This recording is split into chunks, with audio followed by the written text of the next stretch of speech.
This year I walked the halls of CES, the Consumer Electronics Show in Las Vegas, and the vibe there was unmistakably the year of smart glasses. I saw it everywhere, from the giants like X-Real and Ray Neo to all the startups. But look closer at those prototypes. Behind the flashy AI demos, there was a phrase, patent pending. It was on nearly every backdrop at every booth. To a founder now, that phrase feels like a shield. But as a patent attorney who helps tech innovators navigate these waters, I see it differently. For many, that patent pending is more of a security blanket than the fortress that it should be. Today, I'm going to take you on a deep dive into the reality of trade show IP. I'll explain to you why your status as patent pending might be giving you a false sense of security. This year, the hardware at CES was incredible. I saw the X-Real 1S with its new 3D spatial engine, the Ray Neo Air 4 Pro, and others all jumping into the ring. These companies are likely filing hundreds of patent applications on everything from dual-axis hinge mechanisms on the mechanical side to specialized display gratings on the electronic side. But here's the legal reality. Patent pending status is just a placeholder. All right, let me tell you a story. I'll change the facts for confidentiality, but this story is reality for so many startup founders. I remember this one startup founder in particular who came to me a while back. I'm just going to call him Leo. Leo came to me right after a trade show like CES. He had already filed his own patent application using some low-budget online filing service. That was his first mistake. You know, it's the ones that you don't actually work with an attorney. But anyway, I'm getting sidetracked. Leo was all hyped up when he came to me. He had seen a major competitor showcasing a display hinge that looked exactly like his at this trade show. He told me, "I've got patent pending. I'm going to shut them down tomorrow."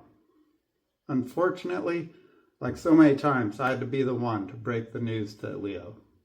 I told him, "You can't sue for infringement on a patent pending application.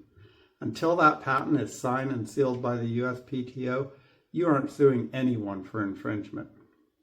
But I said, "Leo, let's sit down and look at your patent application to see if it will protect you against a competitor when it does issue as a patent."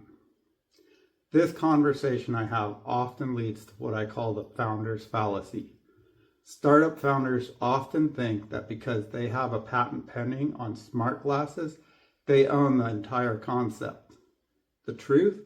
Most patents are incredibly narrow.